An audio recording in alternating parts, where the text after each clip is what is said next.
This is a military ID. I need to see proof that you're legally in this country. Sir, that ID is issued by the United States federal government. It confirms my citizenship and my service. Scan it. The heat was a physical presence.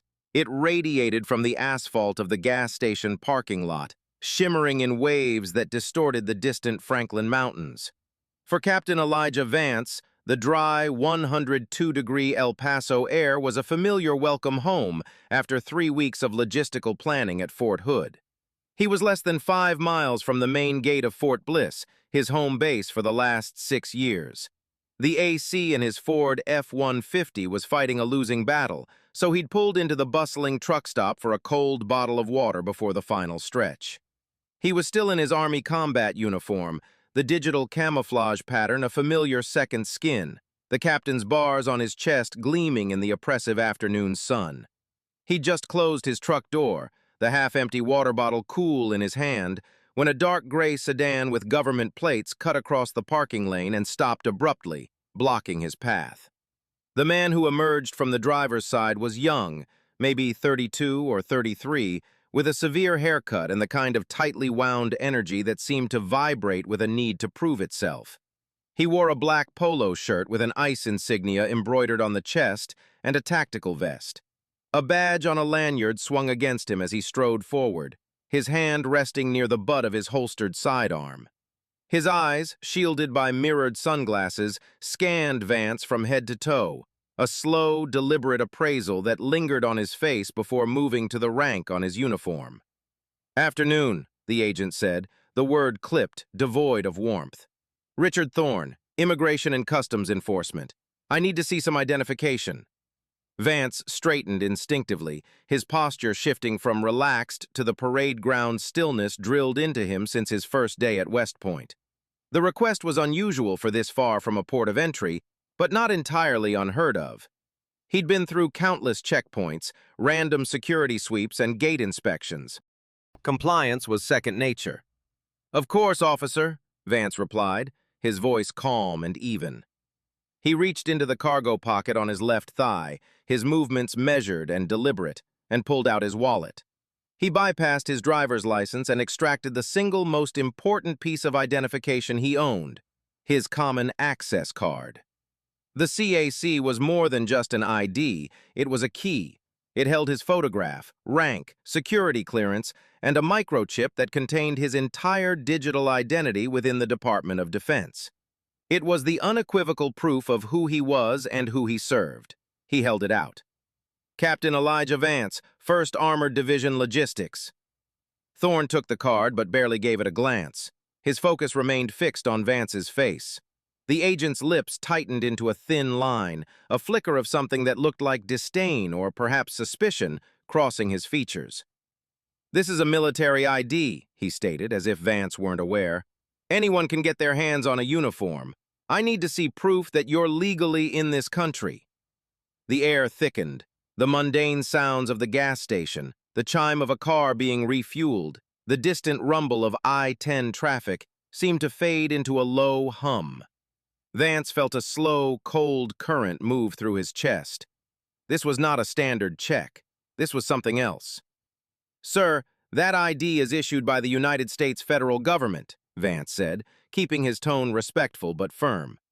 "It has an embedded chip and a barcode linked directly to the Pentagon's personnel database. It's more secure than a passport. It confirms my citizenship, my service, and my security clearance. Scan it."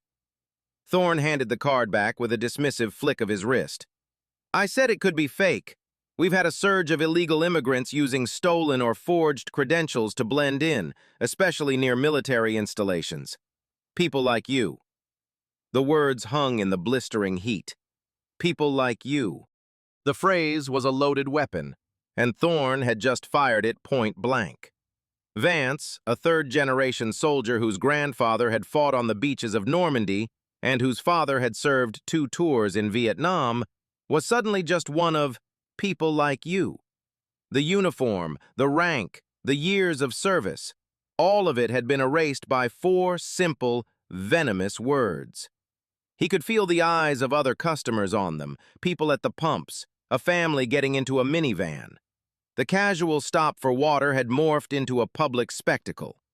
"I am a captain in the United States Army," Vance said, his voice dropping an octave, the parade ground calm now laced with tempered steel.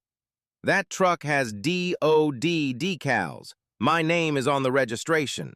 I have been stationed at this base for 6 years. I was born in Atlanta, Georgia.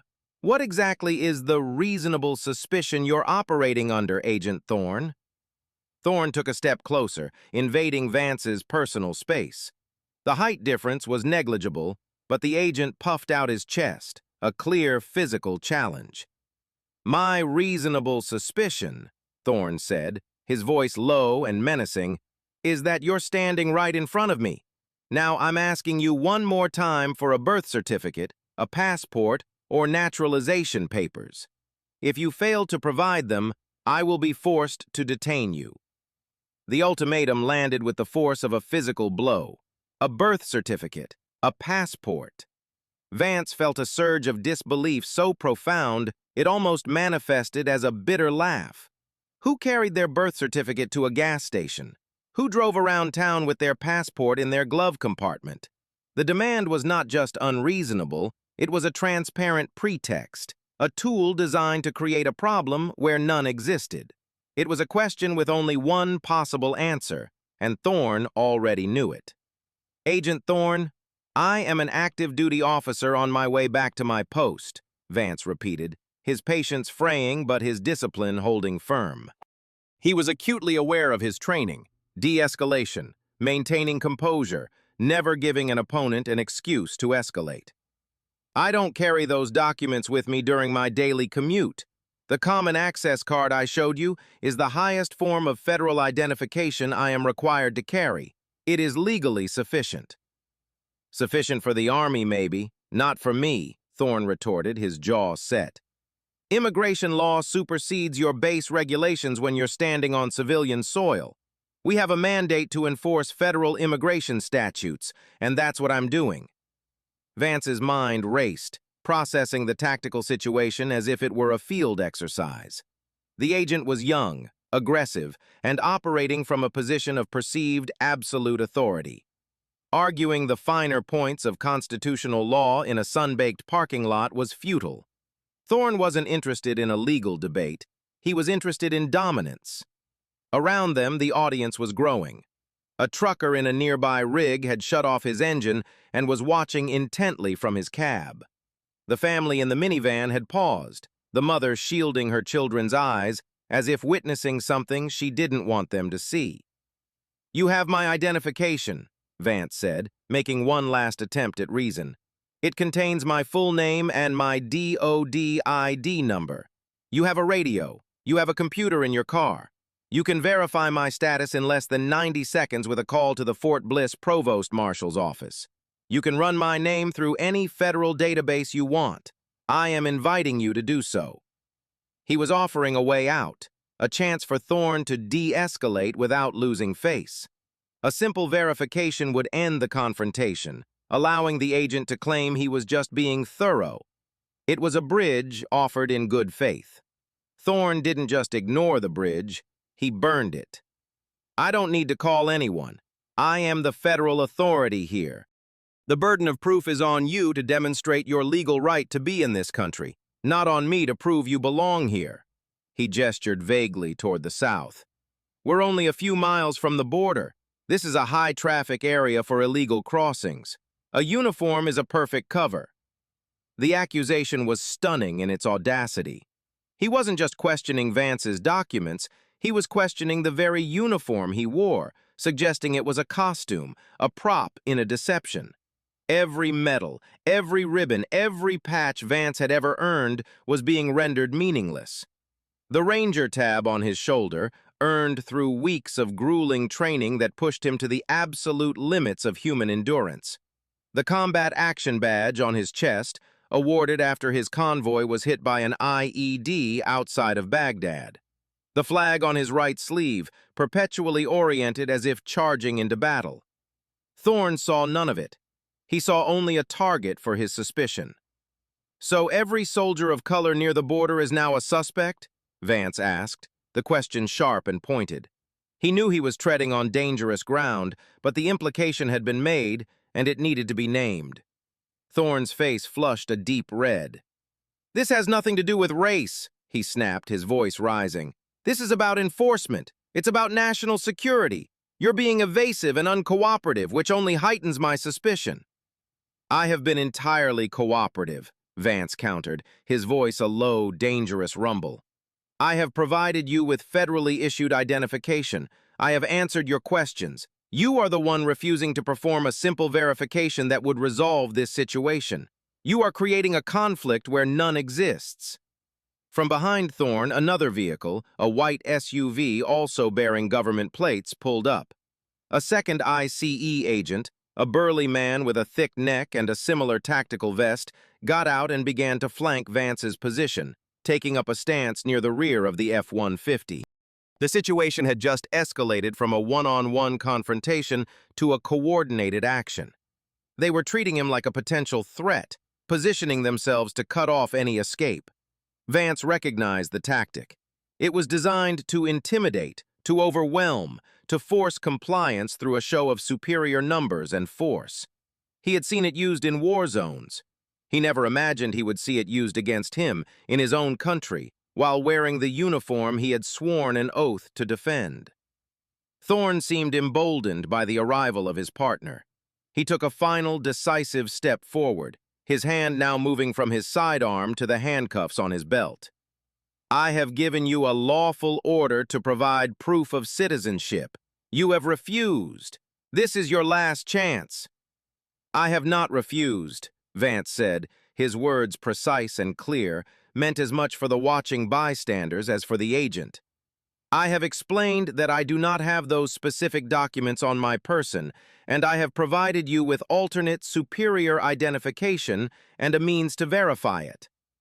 Thorne's patience, if he ever had any, was gone. "I'm done asking." He unclipped his handcuffs. "Turn around. Place your hands behind your back." For a heartbeat, the world seemed to slow down. Vance saw the scene with a surreal clarity. The glint of the sun off the polished steel of the handcuffs, the grim satisfaction on Thorne's face, the apprehensive look on the second agent who stood by his truck. He saw the trucker in his cab, now holding up a cell phone, the small red light of a recording blinking steadily. He saw the family in the minivan, the father now standing beside the open door, his hand on his wife's shoulder, his expression a mixture of shock and outrage. Time stretched, and in that elongated moment, Vance calculated his options. He could resist. The thought was primal, a soldier's instinct to never surrender control. He was physically fit, trained in hand-to-hand combat. He could make a stand. But to what end? It would only lead to a violent, chaotic struggle in the middle of a gas station. It would result in charges of resisting arrest, assaulting a federal officer. It would give Thorne the very justification he craved, transforming this baseless stop into a legitimate physical confrontation. Resisting would mean losing the war to win a pointless battle. He could comply.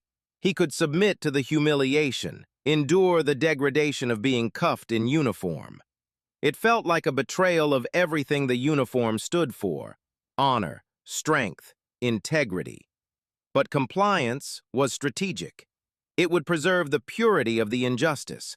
It would keep the focus squarely on Thorne's actions, on the absolute lack of legal or moral justification for this moment. It was a different kind of fight, one played not with fists, but with discipline and foresight. He could demand a supervisor, invoke his rights, call his command. But Thorne had already demonstrated his contempt for protocol. Any demand would be met with further accusations of being uncooperative. He needed to let the situation play out, to allow Thorne to walk himself deeper into the legal and professional abyss he was so determined to dig.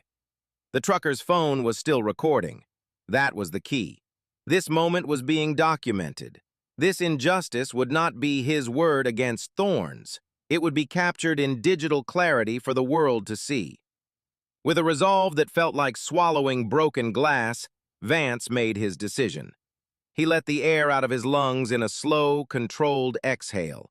He gave a slight, almost imperceptible nod, Not of agreement, but of acknowledgement. Then he turned around.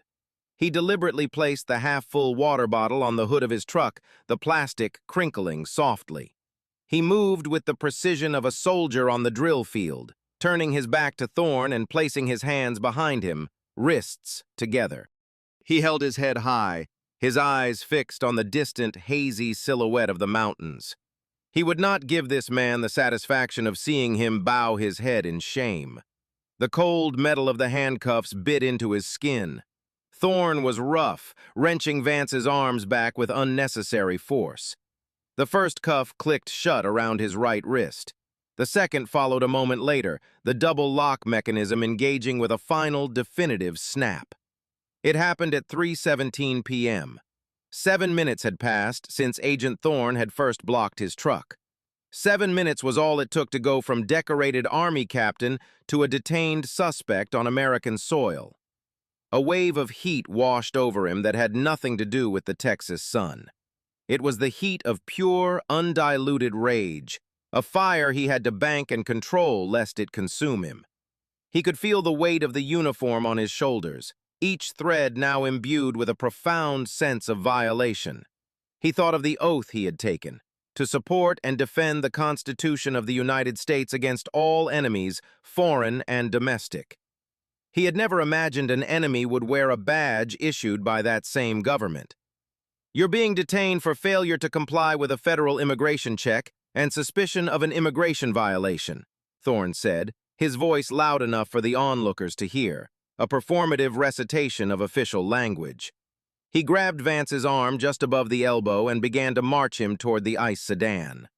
The walk was 100 feet of pure humiliation. Every eye was on him. He could hear the whispers, the clicks of cell phone cameras. The uniform, meant to command respect, was now the centerpiece of a spectacle of shame. He was a walking contradiction, a symbol of national defense being treated like a national threat.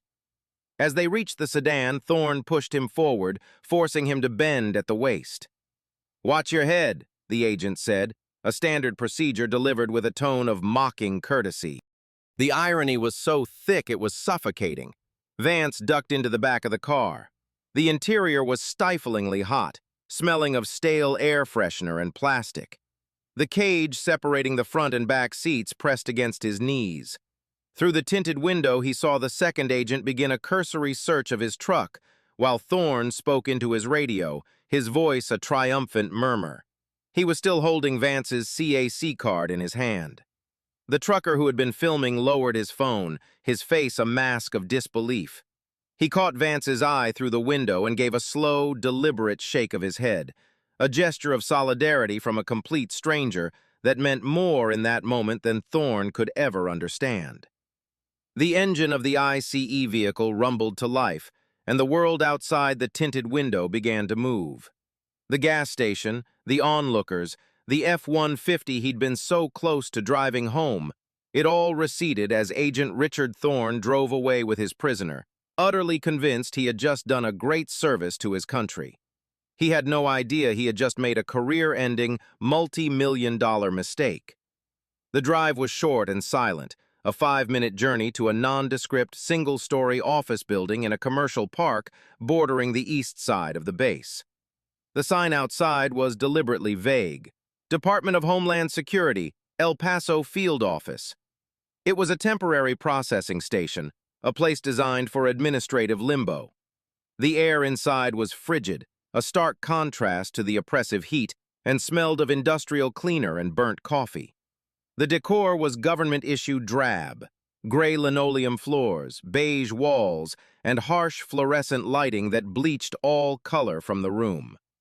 Thorne led Vance, still cuffed, into a small, windowless room. It contained nothing more than a metal table, 2 plastic chairs, and a digital fingerprint scanner on a small stand. The second agent, whose name Vance learned was Miller, stood by the door, arms crossed, a silent and imposing presence. The time was 3:34 p.m.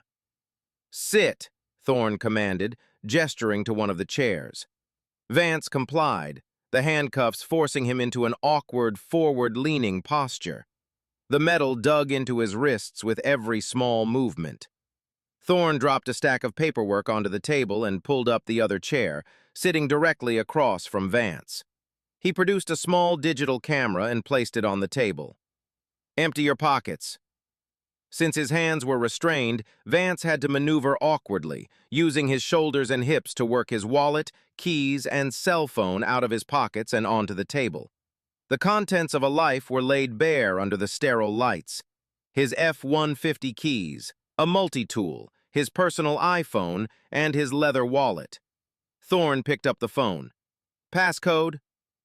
"That is my personal property, Agent Thorne," Vance said, his voice steady. "You don't have a warrant to search it." "I'm not searching it, I'm securing it as evidence," Thorne countered smoothly. "Standard procedure during a detention. The passcode, Captain, or I can get a warrant and we can add obstruction to your list of problems."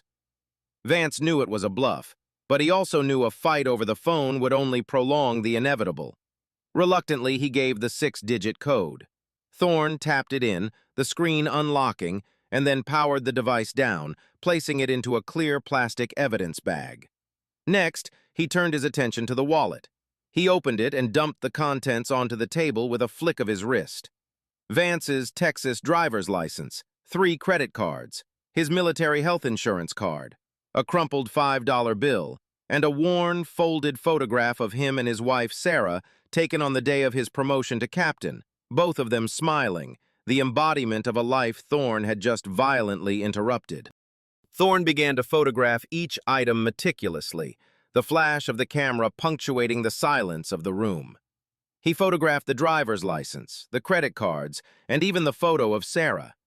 Each flash felt like a small violation, a cold, clinical documentation of his identity being dismantled piece by piece. "Kevin Vance," Thorne said, reading the name on the driver's license. "Born in Atlanta, Georgia. This can be faked. High-quality forgeries are common." "It was issued by the Texas Department of Public Safety," Vance said quietly, his anger now a low, simmering coal. "You can run the number, it will come back to me." "We will," Thorne said, a dismissive wave of his hand. "But that takes time. In the meantime, you're going to tell me where you were really born. What's your real name? Who helped you get this uniform?" The questions were surreal, plucked from the script of a spy movie. Thorne was no longer operating in the realm of reality. He was living in a fantasy of his own creation, a world where he was the lone hero sniffing out a master spy hiding in plain sight. He had built a narrative in his head, and now he was desperately hunting for facts to make it fit. Vance recognized the interrogation tactic. He had seen it used by young, inexperienced intelligence officers in Afghanistan. Start with a conclusion, this man is a threat, and work backward, twisting every denial into proof of deception, every piece of evidence into part of a larger conspiracy. "I've told you who I am," Vance said, his voice flat. "My name is Captain Elijah Vance. I was born at Grady Memorial Hospital in Atlanta on May 19, 1988. I enlisted in the Army after high school, attended Officer Candidate School in 2013, and I have served honorably for 16 years. Agent Miller, who had been silent until now, shifted his weight by the door. "Rick," he said, his voice a low grumble, "maybe you should just call the base liaison. We can clear this up quick." Thorne shot him a venomous glare. "I don't need a liaison to do my job, Miller. Stay at the door." He turned back to Vance, his frustration palpable. He was losing control of the narrative, and he knew it. He had expected a frightened, compliant immigrant. Instead, he had a composed, articulate Army officer who refused to play the part assigned to him. "Let's try this again," Thorne said, leaning forward, his voice a poor imitation of a conspiratorial whisper. "Just tell me the truth. Maybe we can help you. Who are you working for?" Before Vance could respond to the ludicrous question, Thorne's own phone, lying on the table, began to vibrate, its screen lighting up with a blocked number. He ignored it. It vibrated again, more insistently, and again. With an exasperated sigh, he snatched it up and answered. "Thorne." He listened for a moment, his confident expression slowly dissolving. The color drained from his face, replaced by a pasty white. "Who is this?" "Yes, sir, I understand, sir, but I had reasonable suspicion. He was... No, sir, he did not... Yes, sir. Thorne lowered the phone, his hand trembling slightly. He looked at Vance, and for the first time, the arrogant certainty in his eyes was replaced by a flicker of raw, unadulterated panic. He had overplayed his hand, and he was just now realizing the game was over. The door to the interrogation room burst open. It wasn't Miller stepping aside, he was practically thrown back as a towering figure in full-dress uniform strode into the room. A silver eagle insignia gleamed on his shoulders, his name tape read Matthews, and his face was a thundercloud of command-level fury. He was followed by 2 armed military police officers. Colonel Matthews, the Fort Bliss garrison commander, ignored Thorne completely. His eyes, cold as ice, locked onto Vance. "Captain, are you all right?" "Yes, sir," Vance replied, the relief in his voice palpable. "Just restrained." Matthews's gaze shifted to Thorne, and the full force of his anger was unleashed. "You!" he boomed, his voice echoing in the small room. "Which one of you is Thorne?" Thorne, looking small and deflated, managed a weak, "I am, sir." "Get those cuffs off my officer," Matthews commanded, his voice like the crack of a rifle. "Right now!" Agent Thorne froze, caught between 2 competing spheres of authority. For his entire career, he had been the one giving the orders, the one whose badge and title cleared a path of immediate compliance. Now he was being addressed not as an officer of the law, but as a subordinate, and the cognitive dissonance left him momentarily paralyzed. He glanced at his partner Miller, who simply stared back, his expression a clear message. "You're on your own." Colonel Matthews took a step forward, his polished dress shoes making a sharp, authoritative sound on the linoleum floor. He was a tall man, built like the M1 Abrams tank he had commanded for 20 years, and his presence seemed to suck all the air out of the room. "Did you hear me, Agent? I said remove the restraints from my captain. That was not a suggestion." The 2 MPs behind the colonel shifted their stances, their hands moving to rest on their sidearms. It wasn't an overt threat, but it was a clear and unmistakable statement of intent. They were on federal property, yes, but this was a military officer, and the colonel was making it plain that he considered Vance under his protection and jurisdiction. Thorne fumbled for the handcuff key on his belt, his earlier swagger completely gone. His hands shook as he unlocked the cuffs from Vance's wrists. The metal fell away, leaving angry red welts on Vance's skin. He stood up slowly, rubbing his wrists, the blood returning with a painful, tingling sensation. He met the colonel's eyes and gave a slight nod of gratitude. Matthews turned his full attention back to Thorne, his voice dropping to a low, menacing growl that was far more terrifying than his earlier shout. "I want your name and badge number. Then I want your supervisor's name and phone number, because you and I are going to have a long conversation with him about your reasonable suspicion in detaining a decorated officer of the United States Army in uniform 5 miles from his home base." "Sir, with all due respect," Thorne began, trying to salvage some semblance of authority, "this is an active immigration investigation. You have nothing," Matthews cut him off, his voice sharp as a bayonet. "You have a captain with a top-secret security clearance that requires a background investigation so thorough we know what he had for breakfast 10 years ago. You have a man who has served this country for 16 years with multiple combat deployments. And you had his common access card, which you chose to ignore. You don't have an investigation. You have a catastrophic failure of judgment, and you are about to find out how seriously the Army takes the harassment of its soldiers." While the colonel was dressing down Thorne, a man in a sharp civilian suit who had entered quietly behind the MPS stepped forward and handed Vance a business card. Vance glanced at it. "Major David Sterling, Staff Judge Advocate's Office." "We got the call from a civilian witness at the gas station who also called the base," Sterling said in a low, professional voice. "He sent us his cell phone video. We have the entire incident documented, Captain. Don't say another word to these agents. We'll handle it from here." The mention of video seemed to land another body blow on Thorne. His face, already pale, turned ashen. He had been so focused on his own performance of power that he hadn't considered the consequences of a public audience. He had operated as if his authority made him invisible, untouchable. Now, he was exposed. "My officer's property," Colonel Matthews said, pointing a rigid finger at the items on the table. "His phone, his wallet, his keys. Return them. Now!" Thorne, moving like a man in a daze, gathered Vance's belongings from the evidence bags and pushed them across the table. Vance secured his wallet and keys in his pocket. He picked up his phone and powered it on. "We'll need to take a full statement from you, Captain," Sterling said. "Back on base." "Understood, sir," Vance replied. Matthews took one last look around the sterile room, his eyes lingering on Thorne with utter contempt. "Let me be perfectly clear, Agent Thorne," he said, his voice ringing with finality. "You have crossed a line today. You have mistaken a guardian of this nation for a threat, and I will personally see to it that you, your supervisors, and anyone else who allowed this to happen are held accountable to the fullest extent of the law. This is not over. This is just the beginning." With that, the colonel turned on his heel. "Let's go, Captain."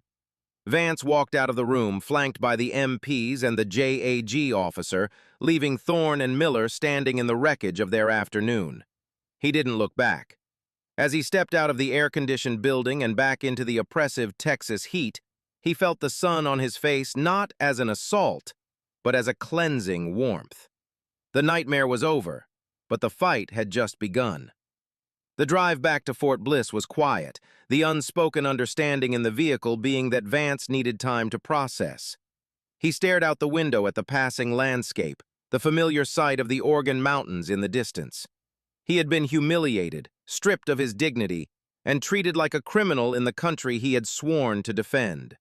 But as the righteous fury of his commander echoed in his mind and the reality of the video evidence settled in, his anger began to coalesce into something harder, something more focused, a cold, unshakable resolve. They had picked a fight with the wrong soldier. The debriefing at the staff judge advocate's office on Fort Bliss was a methodical and dispassionate affair. Major Sterling, a sharp, no-nonsense lawyer, guided Vance through a detailed recounting of the entire incident, from the moment Agent Thorne's sedan blocked his truck to the moment Colonel Matthews walked into the processing room. A military investigator recorded every word. They reviewed the bystander's video, a grainy but damning 14-minute clip that had already been logged as evidence. The footage was even worse than Vance had remembered. It clearly captured Thorne's escalating aggression, his dismissive gesture when presented with the CAC, and Vance's own calm, measured responses. The audio was clear enough to pick up Thorne's venomous phrase, "People like you." By the time the initial report was filed, it was nearly 8 p.m. Colonel Matthews had insisted Vance take the next 2 days off, an order Vance gratefully accepted. He drove home in a state of surreal exhaustion, the events of the day playing on a loop in his mind. When he walked through the door, his wife, Sarah, a high school science teacher, knew instantly that something was wrong. He told her everything. She listened in stunned silence, her initial disbelief giving way to a fierce, protective anger that mirrored his own. That night, sleep offered no escape. Vance was plagued by nightmares, not of the deserts of Iraq, but of a sun-drenched parking lot in his own hometown. He woke up feeling more tired than when he went to bed, the humiliation of the handcuffs a phantom weight on his wrists. He knew the Army, through the JAG office, would pursue the matter through official channels. There would be letters, interdepartmental inquiries, a formal complaint filed with the DHS Office of Inspector General. But Vance knew, with a certainty that settled deep in his gut, that it wouldn't be enough. A bureaucratic slap on the wrist for Thorne would not address the fundamental violation that had occurred. This wasn't just about an agent overstepping his bounds. It was about a system that enabled and perhaps even encouraged such behavior. This required a different kind of fight, one waged not in military channels, but in a civilian court.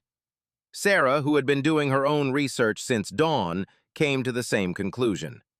She found the name of a civil rights attorney based in Austin who specialized in cases against federal law enforcement. Her name was Isabel Reed. Her reputation was formidable. A former Marine Corps JAG officer turned civilian litigator, Reed was known for her meticulous preparation, her razor-sharp courtroom presence, and her refusal to be intimidated by the full weight and resources of the United States government. She had a track record of taking on seemingly impossible cases and winning. Vance spent the morning reading about her. He watched interviews where she spoke with quiet intensity about constitutional rights and government accountability.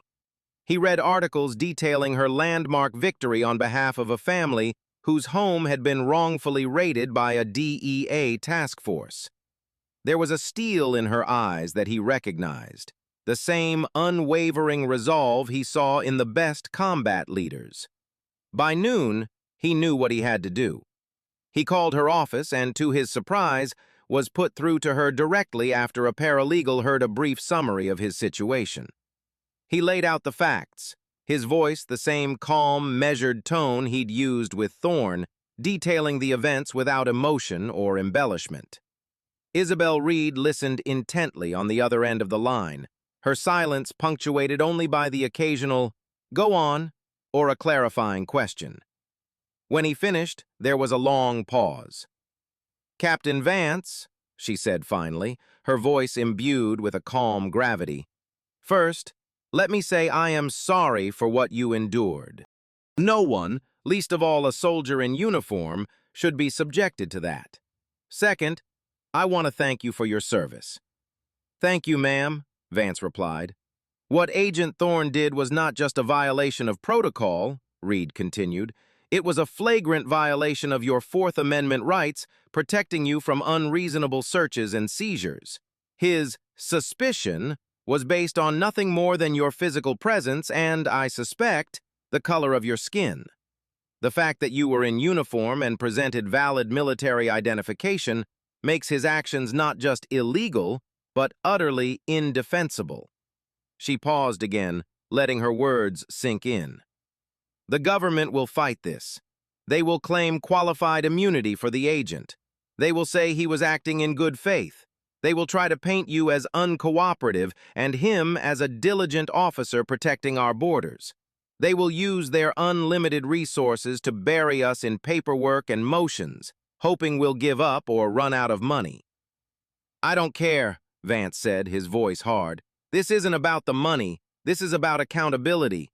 That man needs to be held responsible for what he did, and the system that trained and empowered him needs to be exposed." A smile crept into Isabel Reed's voice. "Good.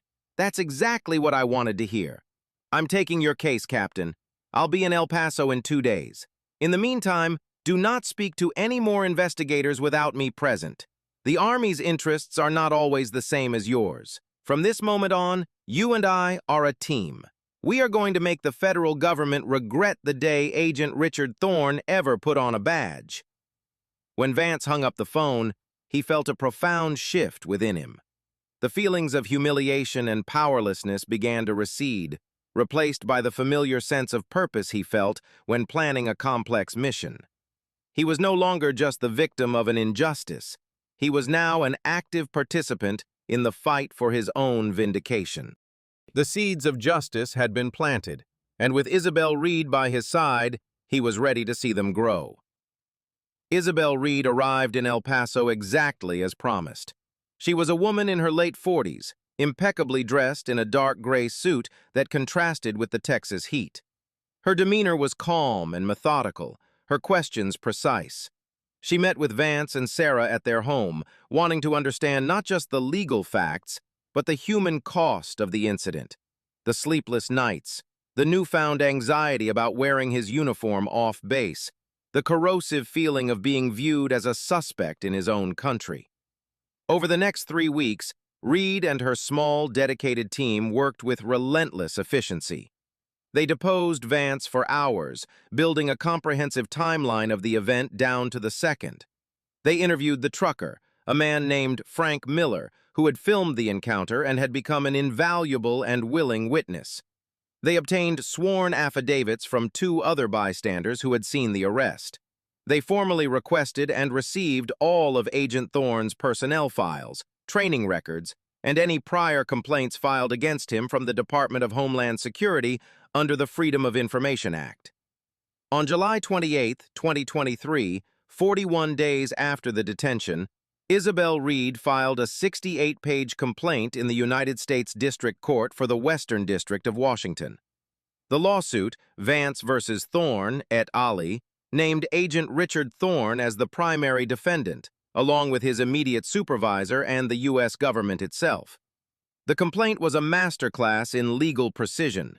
It alleged a litany of violations: unlawful detention, racial profiling in violation of the Equal Protection Clause, violation of Fourth Amendment protections against unreasonable seizure, and intentional infliction of emotional distress. The filing was accompanied by 22 exhibits. Exhibit A was the bystander's video. Exhibit B was a high-resolution copy of Vance's Common Access Card. Exhibits C through G were commendations and service records documenting Vance's unblemished 16-year military career, including citations for his service in Iraq and Afghanistan. Exhibit H was a sworn statement from Colonel Matthews, detailing his arrival at the processing station and his assessment of the situation. The evidence was presented not as an emotional plea, but as a cold, irrefutable mountain of facts. The lawsuit immediately drew national media attention. The video, which Reed's office released to the press, went viral. News channels played the clip on a loop, a uniformed Army captain being calmly defiant, an aggressive federal agent making baseless demands, the final humiliating moment of the handcuffs clicking shut. The story was irresistible, a perfect storm of compelling themes: a decorated soldier, racial profiling, government overreach. Pundits on both sides of the political spectrum weighed in. Veterans groups issued statements of outrage. Members of Congress called for an investigation into ICE training and protocols near military bases. The initial response from the Department of Justice, which represents federal employees in civil suits, was predictable and dismissive. Their attorneys filed a motion to dismiss the case, leaning heavily on the doctrine of qualified immunity. They argued that Agent Thorne was performing his discretionary duties as a law enforcement officer, and that his actions were not in violation of any clearly established statutory or constitutional rights. They painted the incident as a misunderstanding, a case of a diligent agent acting with an abundance of caution in a high-risk area. Thorne's "people like you" comment was described as an unfortunate choice of words, not evidence of racial animus. The 47-minute detention was characterized as a brief investigatory stop. They were attempting to minimize the incident, to frame it as a minor inconvenience blown out of proportion by a headline-seeking lawyer. Isabel Reed had anticipated this strategy. In her response to the motion to dismiss, she methodically dismantled their argument. Qualified immunity was designed to protect officers from frivolous lawsuits in rapidly evolving, dangerous situations, she wrote. It was not intended to be a shield for incompetence or prejudice during a routine encounter in a gas station parking lot. The right of a citizen, let alone a uniformed service member with valid federal identification, to be free from baseless detention is not a novel legal theory. It is one of the most clearly established rights in our nation's history. Agent Thorne did not make a split-second mistake. He made a deliberate choice, over a period of 7 minutes, to ignore exculpatory evidence and escalate a situation based on a personal bias. She argued that the video evidence was so clear and Thorne's actions so far outside the bounds of reasonable conduct that the shield of qualified immunity simply did not apply. The judge, a pragmatic and respected senior jurist named Eleanor Vance, seemed to agree. In a sharply worded ruling, she denied the government's motion to dismiss, stating that the allegations in the complaint, if proven true, would constitute a clear and egregious violation of a citizen's constitutional rights. The case would proceed to the discovery phase. The first battle had been won. The government's attempt at a swift, quiet victory had failed. Now they would be forced to turn over their files, to answer questions under oath, and to defend the indefensible in the full light of day. For Agent Thorne, the walls were beginning to close in. The discovery phase of a lawsuit is where the war is often won or lost, far from the public glare of a courtroom. It is a painstaking process of exchanging evidence, taking depositions, and unearthing the truth buried in mountains of documents and data. For Isabel Reed, it was a hunt, and she was a master tracker. Her team filed dozens of specific, targeted requests for production, demanding everything from Thorne's daily activity logs and vehicle GPS data to his internal emails and text messages sent on his government-issued phone. The Department of Justice's lawyers fought back with obstruction and delays, a tactic Reed was well acquainted with. They produced heavily redacted documents, claimed certain files were privileged, and filed motions to limit the scope of discovery. But Reed was relentless, filing counter-motions and appealing to Judge Vance, who, having already signaled her impatience with the government's position, ruled in Reed's favor time and again, ordering the defendants to produce the requested materials. The first crack in ICE's defense came from Thorne's performance reviews. For 3 consecutive years, his direct supervisor, a regional deputy director named Martin Shaw, had praised Thorne for his proactive enforcement and high level of self-initiated stops. In one review, Shaw wrote, "Agent Thorne displays a commendable zeal for identifying potential threats that others might overlook." However, a different picture emerged from the peer review section. 2 fellow agents had noted Thorne's tendency to be overly aggressive during field interviews, and another described his approach as confrontational by default. It was clear that the very behavior that led to the incident with Captain Vance was the same behavior that had earned him praise from his superiors. The real bombshell, however, was found in the internal affairs complaints. Reed's team discovered that in the 24 months prior to the Vance incident, 4 separate civilian complaints had been filed against Agent Thorne. All 4 were from Hispanic men, and all 4 alleged similar behavior: baseless traffic stops, aggressive questioning, and demands for citizenship documents without reasonable suspicion. In each case, Thorne had been cleared by an internal review that concluded he had acted within agency policy.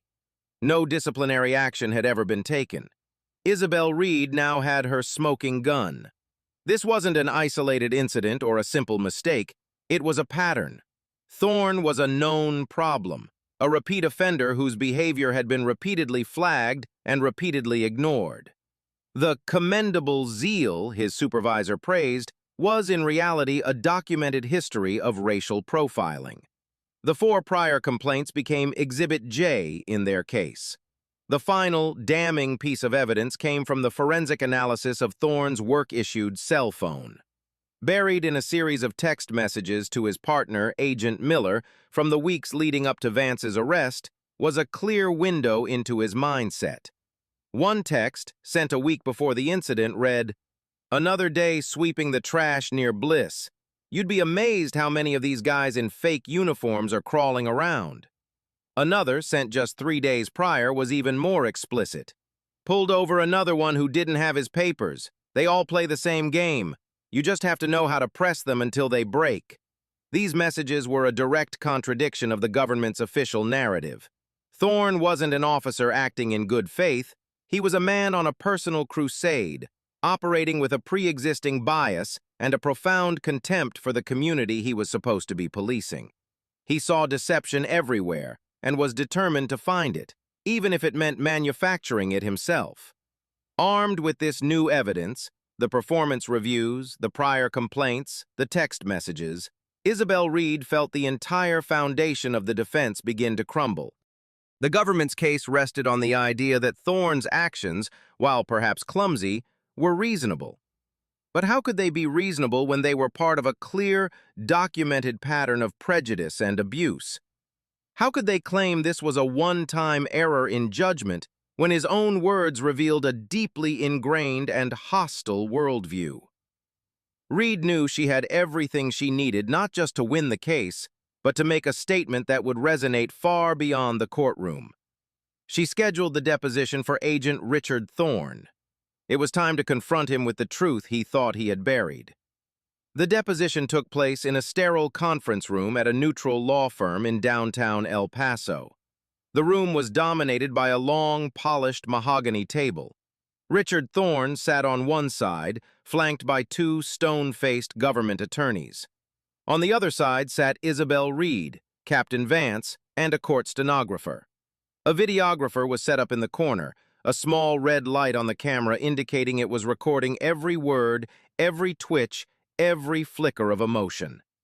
Thorne, dressed in a suit that looked a size too tight, projected an air of forced confidence. He answered the initial background questions with curt, clipped responses. He had been an agent for 6 years, had a background in military police with the Air Force, and believed himself to be a dedicated and effective officer. Isabel Reed began her questioning with a calm, almost conversational tone. She walked him through the events of June 17th, asking him to describe the encounter in his own words. Thorne recited his version of the events, a well-rehearsed narrative that painted him as the cautious professional and Vance as the uncooperative suspect. "So, in your professional opinion, Agent Thorne," Reed began, leaning forward slightly, "Captain Vance's military ID, a secure piece of federal identification, was not sufficient to allay your suspicions?" "That's correct," Thorne said. "As I stated, such documents can be forged or stolen.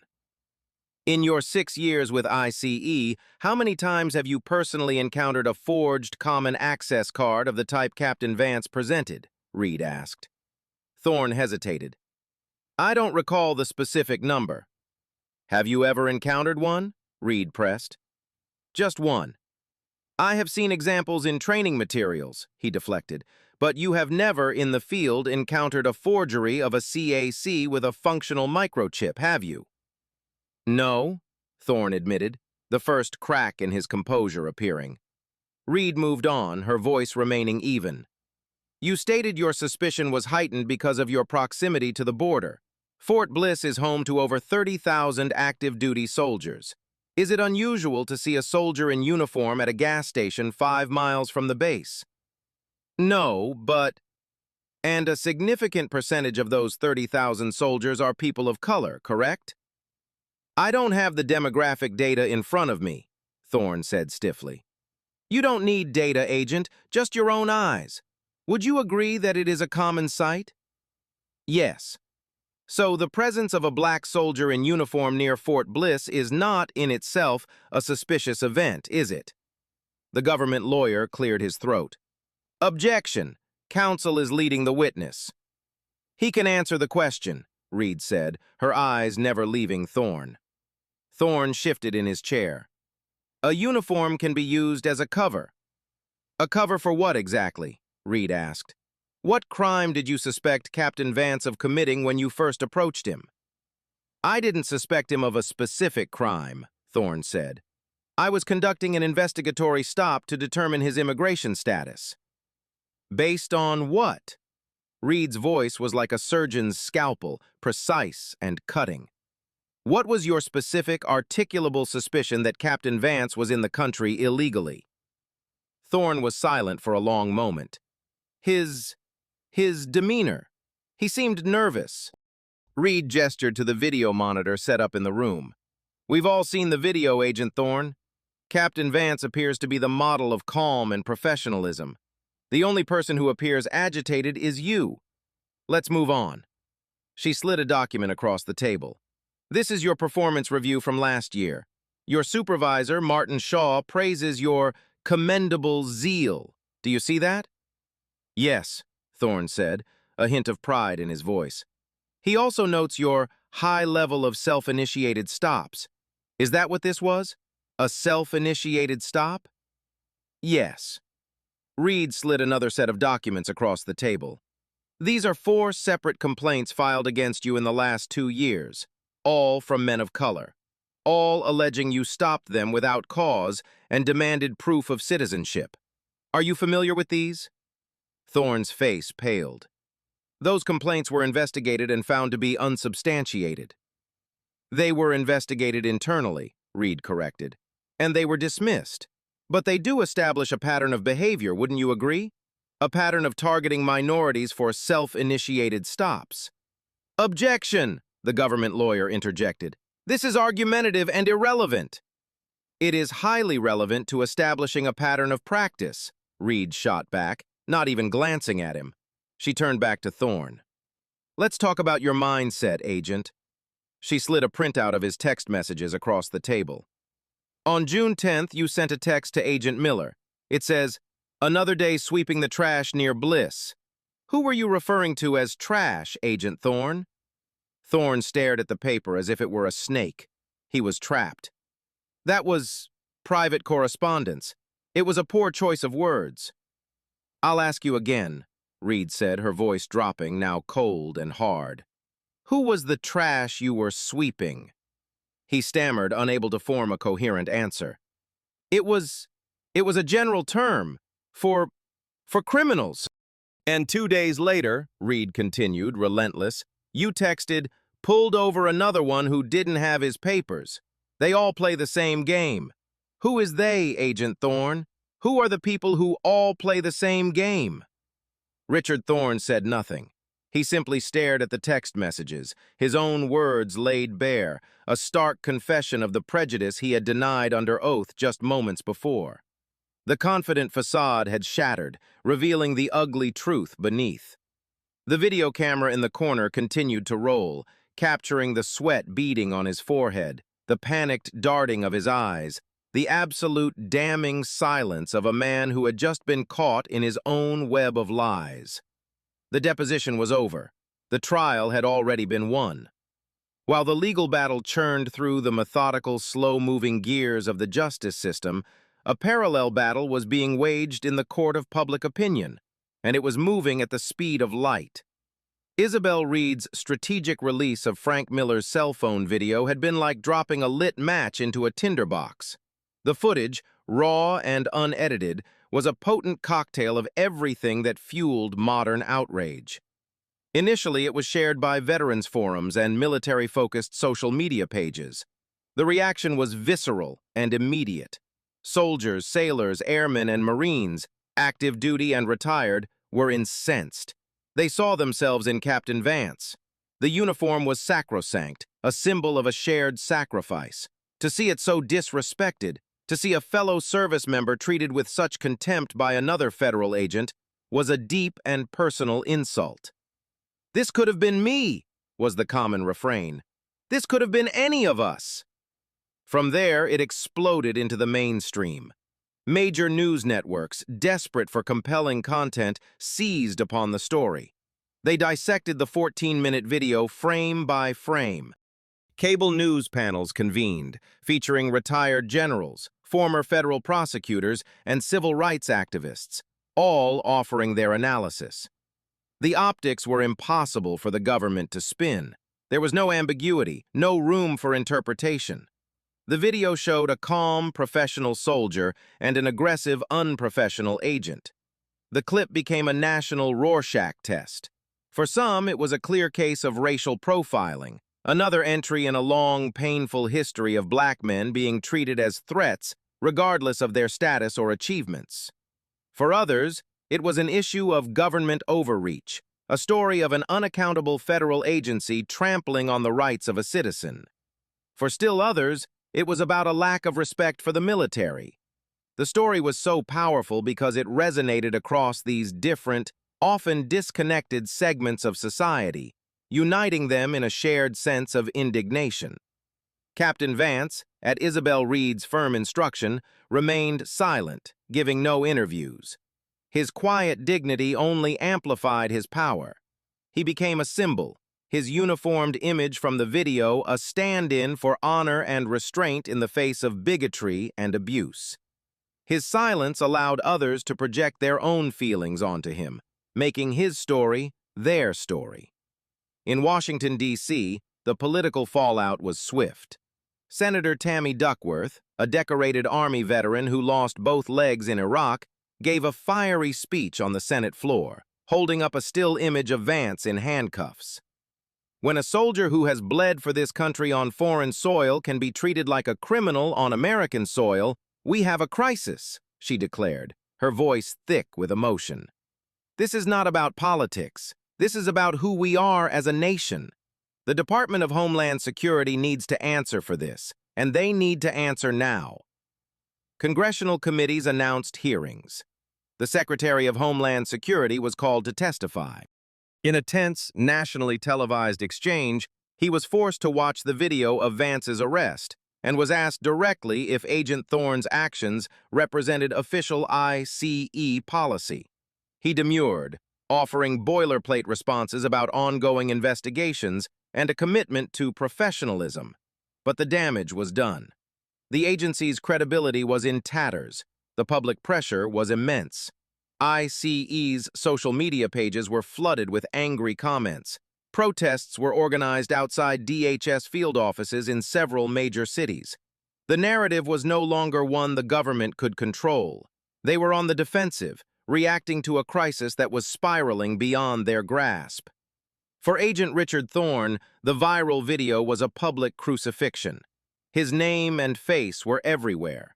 He became the villain in a national drama. Online sleuths dug up his personal information. He received death threats. He was forced to move out of his home and was placed on administrative leave, effectively becoming a ghost within his own agency. The commendable zeal that had once been a source of pride was now the cause of his complete and utter ruin. The video accomplished something Isabel Reed's legal filings, no matter how brilliant, never could have on their own. It stripped the case of its clinical, legalistic language and exposed the raw, human injustice at its core. It ensured that by the time Vance versus Thorne ever reached a jury, the jurors would likely have already seen the crime. They would not be walking into the courtroom as a blank slate. They would be walking in as members of an outraged public, having already witnessed the moment a line was crossed on a hot Texas afternoon, a moment captured forever by the steady hand of a passing stranger. On January 13, 2024, nearly 7 months after the incident, the trial began in the federal courthouse in El Paso. The media attention had not waned, and a crowd of reporters and camera crews gathered on the courthouse steps. The case had become a focal point for national conversations about justice, race, and authority. Inside, the courtroom was packed. Isabel Reed and Captain Vance sat at the plaintiff's table, a study in calm composure. Vance was in a simple, well-tailored dark suit, his military bearing evident even in civilian clothes. At the defense table, Richard Thorne sat between his two government lawyers, looking pale and diminished, a stark contrast to the aggressive agent in the video. The first order of business was jury selection. Isabel Reed and the government attorneys questioned a pool of potential jurors for 2 full days. The government's lawyers sought to weed out anyone who expressed strong anti-government or anti-law enforcement sentiments. Reed, in turn, was looking for jurors who were thoughtful, analytical, and capable of understanding the nuances of constitutional rights. She was particularly interested in anyone with a military background. Her questions were pointed. Do you believe a person's uniform should afford them a basic level of respect? Do you believe that law enforcement officers, like all citizens, should be held accountable when they break the law? Have you seen the video of the incident? If so, are you capable of setting aside any preconceived notions and judging this case based only on the evidence presented in this courtroom? By the end of the second day, a jury of 12, plus 2 alternates, had been seated. It was a diverse cross-section of the El Paso community, a retired Army sergeant major, a public school teacher, an engineer from a local defense contractor, a small business owner, a nurse, and 7 others from various walks of life. Reed felt a quiet sense of satisfaction. It was a jury of peers in the truest sense of the word. The trial began with opening statements. The lead counsel for the defense went first. He was a seasoned DOJ lawyer with a reputation for being thorough and unshakable. He stood before the jury and painted a picture of a difficult, dangerous job. He described the constant threat of illegal immigration, drug trafficking, and terrorism along the border. He portrayed Richard Thorne not as a rogue agent, but as a dedicated public servant making tough decisions in a high-threat environment. This case is not about race, the lawyer argued, his voice resonating through the courtroom. It's about security. Agent Thorne made a judgment call. It may not have been a perfect call, but it was a reasonable one under the circumstances. What you will see is not a case of malicious intent, but a simple misunderstanding that has been blown tragically out of proportion. Then, it was Isabel Reed's turn. She walked slowly to the lectern, made eye contact with the jurors, and began to speak, her voice clear and confident. She didn't raise her voice or use dramatic flourishes. Instead, she laid out her case like an architect explaining a blueprint. "This case is about a judgment call," she began, immediately turning the defense's argument on its head. "It's about Agent Thorne's judgment to ignore a valid, secure, federally issued military ID. It's about his judgment to dismiss the words of a United States Army captain. It's about his judgment to escalate a peaceful encounter into a forcible detention based on nothing more than a feeling, a prejudice he held in his mind." She walked the jury through the timeline, minute by painful minute. She didn't just tell them what happened, she explained the law that had been broken at each step. The initial stop without reasonable suspicion, a violation of the Fourth Amendment. The demand for citizenship papers without cause, a violation of established legal precedent. The arrest itself, an act of unlawful seizure. "The defense will tell you this is a case about security," Reed continued. "They are right, but it's not about the security of our borders. It's about the security of our rights. The security of every citizen to be free from harassment by their own government." Captain Elijah Vance has served this country for 16 years. He has faced enemy fire in foreign lands to protect the very freedoms that Agent Thorne stripped from him in a gas station parking lot. The evidence will show that Agent Thorne did not see a soldier. He did not see a captain. He did not see a fellow American. He saw a suspect. And in the United States of America, that is not and never can be enough. As she finished, a quiet fell over the courtroom.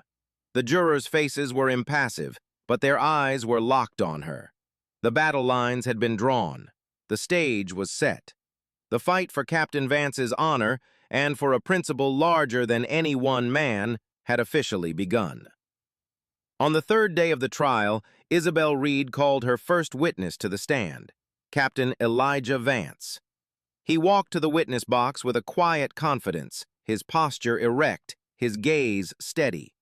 He was sworn in, his hand resting firmly on the Bible, his voice clear and unwavering as he stated his name and rank for the court. Reed began her direct examination by establishing his background. She walked him through his 16 years in the Army, from his enlistment out of high school to his graduation from officer candidate school. She had him describe his duties as a logistics officer, responsible for the complex and life-or-death task of supplying troops in the field. She had him list his deployments, 2 tours in Iraq, 1 in Afghanistan. She then had an aide place a display board in front of the jury. On it were mounted his decorations, the Bronze Star, the Purple Heart, the Combat Action Badge, and a dozen other ribbons and medals, a colorful testament to a career of service and sacrifice. "Captain," Reed asked, "could you explain to the jury the significance of the Combat Action Badge?" "It's awarded to soldiers who are personally engaged by the enemy during combat," Vance explained, his voice even. "I received mine in 2011, outside of Kirkuk, when my convoy was struck by an improvised explosive device." "And the Purple Heart?" "For wounds received in action as a result of that same engagement," he said simply, without a hint of melodrama. Reed let that sink in for a moment before moving to the events of June 17th. She had Vance recount the story in his own words, guiding him with simple, direct questions. His testimony was a model of military precision. He was factual, clear, and devoid of embellishment. He described pulling into the gas station, the sudden appearance of Agent Thorne, the demand for identification. "When you presented Agent Thorne with your common access card, how did he react?" Reed asked. He barely looked at it, Vance replied. He dismissed it as something that could be fake and immediately demanded to see a passport or a birth certificate. Did you have those documents with you? No, ma'am. I do not typically carry them when I'm driving to and from the base. Did you explain to him what the CAC was? Yes, I explained it was a secure federal ID, that it had a microchip, and that he could use it to verify my status. I invited him to do so. And what was his response? He said the burden of proof was on me, not him. Reed then played the video for the courtroom. The 14-minute clip unfolded on large screens facing the jury box. The jurors watched in silence, their faces grim. They saw the events exactly as Vance had described them. His calm demeanor, Thorne's growing aggression, the arrival of the second agent, the final humiliating moment of the arrest. When the video ended, the courtroom was silent. Captain, Reed said, her voice soft but clear, I want you to tell the jury what you were feeling in that moment when the handcuffs were placed on your wrists. Vance paused, his jaw tightening slightly. For the first time, a flicker of deep emotion crossed his face. It was the most profound sense of betrayal I have ever felt, he said, his voice low but carrying to every corner of the room. My entire adult life has been dedicated to the service of this country. That uniform to me is a sacred trust. In that moment, it felt like none of it mattered. My service, my sacrifices, my loyalty, it was all erased. I was no longer an army officer. I was just a body in custody. He looked directly at the jury. In Afghanistan, I was a soldier. In Iraq, I was a soldier. I never thought that the place I would feel most like an enemy combatant was in a gas station in El Paso, Texas. Reed had only one more question. Captain Vance, how has this incident affected you and your ability to serve? Vance took a deep breath. I used to wear my uniform with nothing but pride, he said. Now when I wear it off base, there's a hesitation, a flicker of doubt. I find myself looking over my shoulder, wondering if the next person who sees me will see a soldier or if they'll see what Agent Thorne saw, a suspect. And that doubt, that is a wound that is deeper than any I received in combat. He finished his testimony, his words hanging in the air with a weight that was palpable. There was no cross-examination. The government's lawyer, a shrewd and experienced attorney, knew a lost cause when he saw one. Attacking a decorated war hero on the witness stand would be an act of professional suicide. He simply stood and said, "No questions for this witness, Your Honor." As Captain Vance stepped down from the witness box and walked back to the plaintiff's table, Isabel Reed knew that he had done more than just testify. He had shown the jury the true meaning of honor, and in doing so, had exposed the profound lack of it in the actions of the man who had detained him. When the government called Agent Richard Thorne to the stand, a palpable tension filled the courtroom. This was the moment the trial had been building toward. Thorne, looking visibly stressed, walked to the witness box and was sworn in. His own lawyer led him through a carefully rehearsed direct examination, attempting to portray his actions as the result of diligent training and a legitimate concern for border security. Thorne testified that he had been trained to be wary of individuals near military bases, citing intelligence reports about smugglers and cartels using military paraphernalia as a disguise. He claimed Captain Vance's initial demeanor struck him as evasive, and that his refusal to produce a passport or birth certificate was a red flag, according to his training protocols. He described the entire incident as a standard field interview that escalated due to the subject's lack of cooperation. He never once made eye contact with the jury or with Captain Vance. Then it was Isabel Reed's turn to cross-examine. She approached the lectern with a calm, almost serene confidence. "Agent Thorne," she began, her voice even, "you testified that you are trained to look for smugglers and cartel members. Did Captain Vance match the description of any active suspect you were looking for that day?" "No," Thorne admitted. "It was a proactive stop." "So you had no prior intelligence suggesting that Captain Vance specifically was a threat?" "No." You also testified that his demeanor was evasive. On the video, which the jury has seen, Captain Vance appears to be standing still, answering your questions directly and providing you with his identification. Can you point to a specific moment in that video where he appears evasive? Thorne stammered. It was his tone. He was questioning my authority. So, a citizen asking a federal officer to explain the legal basis for their detention is now considered evasive behavior, Reed countered. Is that what they teach you at the ICE Academy? Objection, the government lawyer said, rising to his feet. Argumentative. Sustained, the judge replied. Rephrase, Ms. Reed. Of course, Your Honor, Reed said smoothly. She turned back to Thorne. Let's talk about your authority. You believed you had the authority to demand citizenship papers from Captain Vance, correct? Yes, under Title 8 of the U.S. Code, Thorne said, reciting the statute number. Are you aware of the 1975 Supreme Court case, United States versus Brignoni-Ponce, which established that stops to question individuals about their citizenship must be based on specific, articulable facts that create a reasonable suspicion of illegal presence? Thorne blinked. I am familiar with it. Then you would know that race or ethnicity alone is not a sufficient basis for such a stop. What, other than Captain Vance's race, was your articulable fact? It wasn't about his race, Thorne insisted, his voice rising. Then what was it about? Reed pressed, her voice getting sharper. Was it his uniform? The military decals on his truck?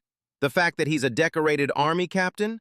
Which of these facts led you to believe he might be an undocumented immigrant? Thorne was flustered, caught in the trap of his own circular logic.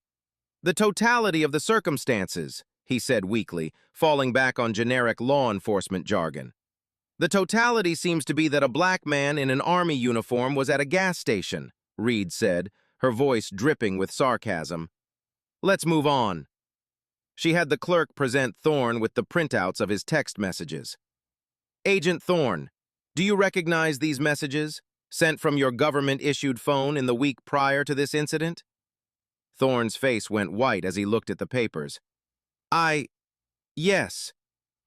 Please read the first highlighted message aloud for the jury, Reed instructed. Thorne hesitated, but a sharp look from the judge compelled him. His voice was barely a whisper. Another day sweeping the trash near Bliss. Louder, please, Agent, Reed said. Another day sweeping the trash near Bliss, he repeated, his voice cracking. And the second message? Pulled over another one who didn't have his papers. They all play the same game. Reed walked closer to the witness box, her eyes locked on Thorne. Agent Thorne, who were you referring to when you wrote about sweeping the trash? And who is the they who all play the same game? Thorne stared at her, his jaw working but no sound coming out. The silence stretched for an agonizingly long time. He was completely exposed, his own words serving as an undeniable confession of his prejudice. The jury watched him, their expressions ranging from pity to disgust. The truth is, Agent Thorne, Reed said, her voice now quiet but devastating, you had already made up your mind about Captain Vance before you ever said a word to him, didn't you? You saw a black man, and in your world that was reasonable suspicion enough. You didn't see a captain. You saw trash that needed to be swept. You saw another one of them who was playing a game. Isn't that the truth? Thorne slumped in his chair, a broken man. He looked at his lawyer, at the judge, anywhere but at Isabel Reed or the jury. He began, but his voice failed him. No further questions, Your Honor, Reed said, turning her back on him and walking back to her table. The government's lawyer didn't even attempt a redirect examination. There was nothing to salvage. The entire defense had collapsed under the weight of Thorne's own bigotry. His testimony was not a defense, it was a confession. Closing arguments took place the following morning. The government's lawyer did his best, making a final, subdued appeal to the jury. He acknowledged that Agent Thorne had made regrettable errors in judgment and used unprofessional language, but maintained that his actions did not rise to the level of a constitutional violation. He argued that a verdict against Thorne would have a chilling effect on law enforcement, making agents afraid to do their jobs. It was a weak, perfunctory argument, and everyone in the courtroom knew it. Then Isabel Reed rose to give her closing statement. She didn't use the lectern. Instead, she stood directly in front of the jury box, speaking to them not as a lawyer, but as a fellow citizen. "For the past week," she began, "we have talked a lot about laws and statutes, about the Fourth Amendment and qualified immunity. But this case is simpler than that. It's about a promise. The promise that in America, the people who swear an oath to protect us are themselves protected. Protected from abuse, from prejudice, and from the misuse of power by the very government they serve." She gestured toward Captain Vance. "This man is the embodiment of that promise. He has given 16 years of his life to this country. He has carried the weight of our flag on his shoulder in the most dangerous places on earth. And when he came home, that promise was broken. It was broken by one man, Agent Richard Thorne, who was blinded by a prejudice so deep he could not see the hero standing right in front of him." She walked along the jury box, making eye contact with each juror. "The defense says a verdict for Captain Vance will have a chilling effect. I say a verdict for Captain Vance will have a warming effect. It will send a message of warmth and reassurance to every single soldier, sailor, airman, and Marine who wears the uniform of this country. It will tell them that their service matters. It will tell them that their rights are not negotiable. It will tell them that when they come home, their country will have their back. Your verdict," she concluded, her voice ringing with conviction, "will do more than just compensate one man for the injustice he suffered. It will reaffirm the promise. It will hold power accountable. It will declare loudly and clearly that the rights Captain Vance fought for abroad cannot and will not be trampled on here at home. Do your duty." The judge gave her final instructions, and at 11:30 a.m. the jury filed out to begin their deliberations. The wait was agonizing. Vance, Sarah, and Isabel Reed sat in the near-empty courtroom, the silence thick with anticipation. Hours passed. Lunch came and went. The afternoon stretched on. Then, at 3:45 p.m., a bailiff entered the courtroom. "We have a verdict." A flurry of activity followed as lawyers, reporters, and spectators rushed back to their seats. The jury filed back into the box, their faces solemn and unreadable. The foreman, the retired Army Sergeant Major, held a single piece of paper in his hand. "In the matter of Vance versus Thorne et al., the judge said, has the jury reached a verdict?" "We have, Your Honor," the foreman replied, his voice steady. He handed the paper to the court clerk, who passed it to the judge. She read it silently, her expression betraying nothing. "The foreman will read the verdict." The foreman stood. The entire courtroom held its breath. "On the count of unlawful detention in violation of the Fourth Amendment, we, the jury, find for the plaintiff, Captain Elijah Vance." A quiet gasp went through the room. "On the count of racial profiling in violation of the Equal Protection Clause, we find for the plaintiff, Captain Elijah Vance." Sarah squeezed her husband's hand, tears welling in her eyes. "We find the defendant, Richard Thorne, is liable for his actions and is not protected by qualified immunity." Finally, the foreman came to the issue of damages. "We award the plaintiff compensatory damages in the amount of $2 million. He paused, taking a deep breath before delivering the final stunning blow. "And we award the plaintiff punitive damages to be paid by the United States government in the amount of $13 million. The total award was $15 million. A wave of shock and elation swept through the plaintiff's side of the room. Isabel Reed put a hand on Captain Vance's shoulder, a rare, broad smile on her face.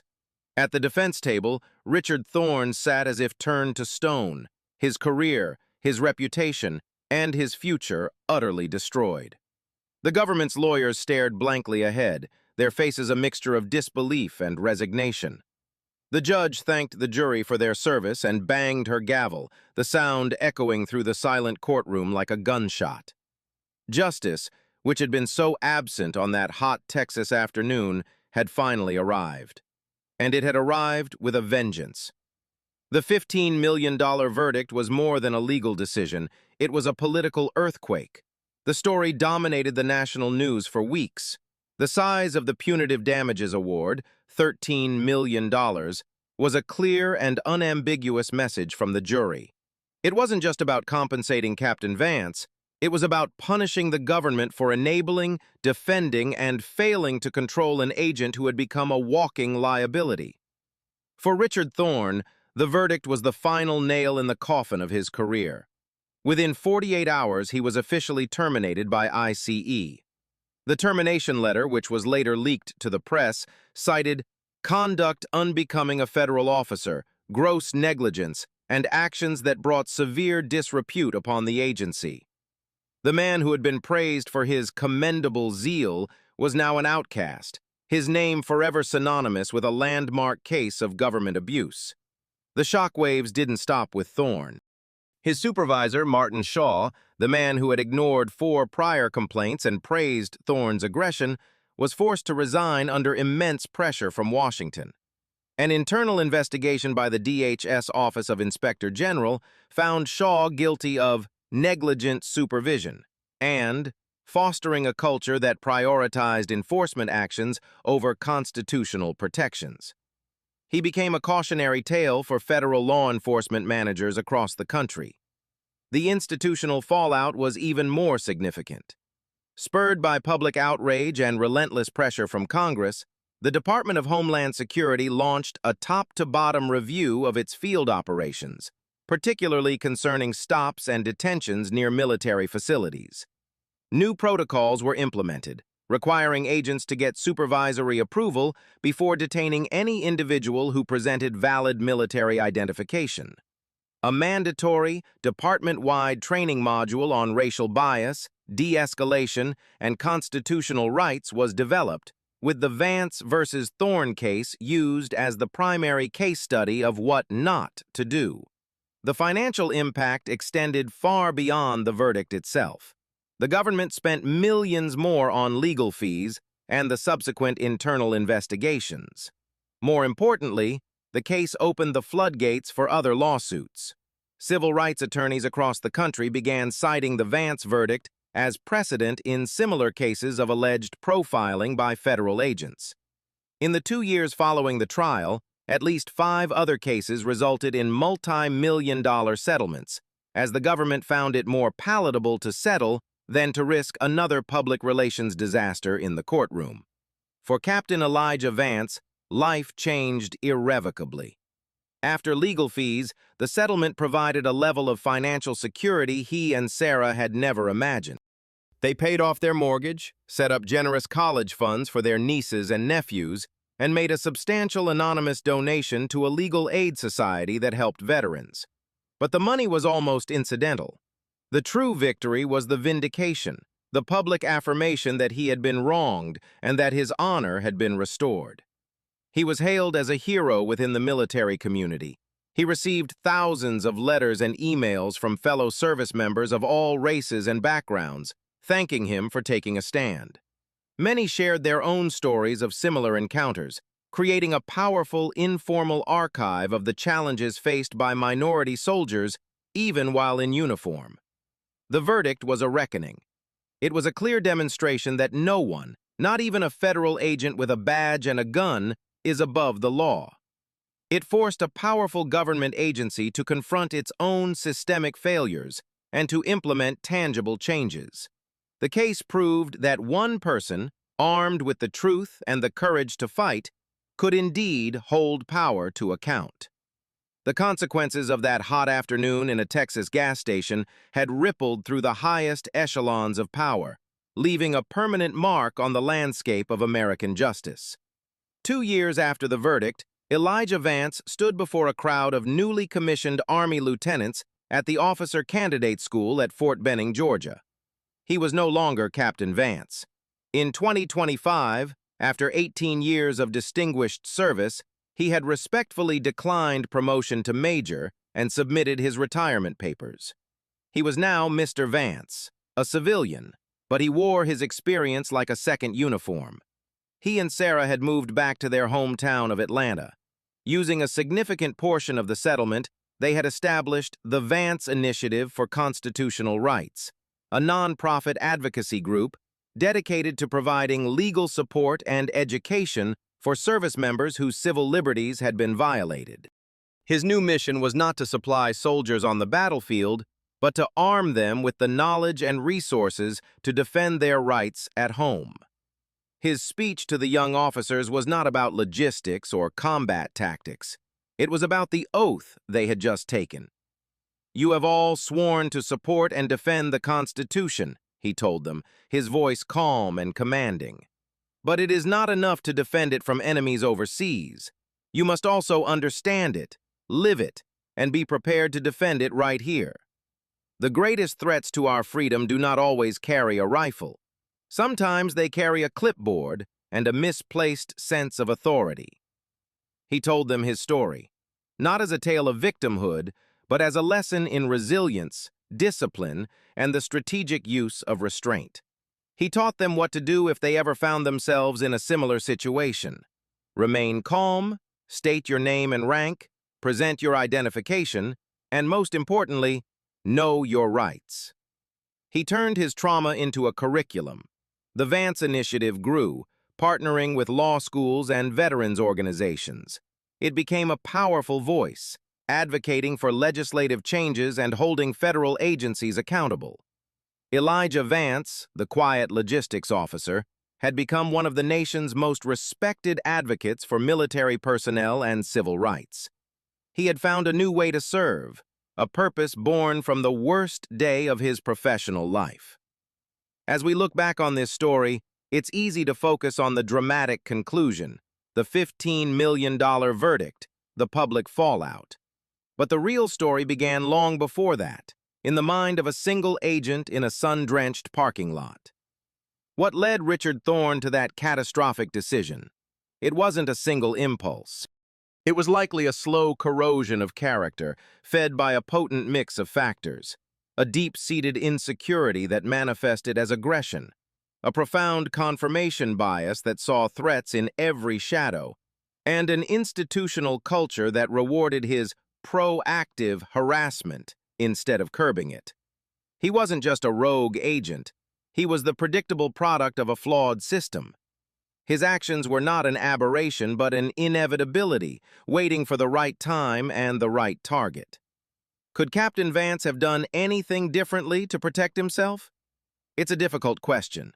Had he been more aggressive, he would have been painted as a violent threat, justifying Thorne's actions. Had he been more submissive, his case might have been dismissed as a minor inconvenience. His strategy, calm, disciplined, procedural defiance, was, in retrospect, the perfect response. It was the response of a trained officer, using his intellect as his primary weapon. If he had immediately started recording the incident on his own phone, perhaps it would have given Thorne pause, but it's just as likely it would have enraged him further. In the end, his greatest protection was his own unwavering integrity and the fortunate presence of a stranger with a cell phone. The ultimate lesson here is one of profound and painful irony. A soldier in uniform, a living symbol of American freedom, had to fight for his own basic rights against the very government he had sworn an oath to defend. This story reminds us that true patriotism isn't blind obedience to authority. It is an unwavering commitment to the principles of the Constitution, especially when it's difficult, and a willingness to hold our own institutions accountable when they fail to live up to those principles. Justice is not a guarantee. It is a battle that must be fought, sometimes in the most unexpected places. We'd like to leave you with a couple of questions. What does accountability truly look like to you when those in power violate the public trust? And have you ever witnessed a situation where someone's uniform or status didn't protect them, but instead made them a target? Share your thoughts in the comments below. Your stories and perspectives are a vital part of this ongoing conversation. Be sure to like and subscribe, because our next story explores what happens when the fight for justice goes cold for 30 years, only to be reignited by a single, forgotten clue.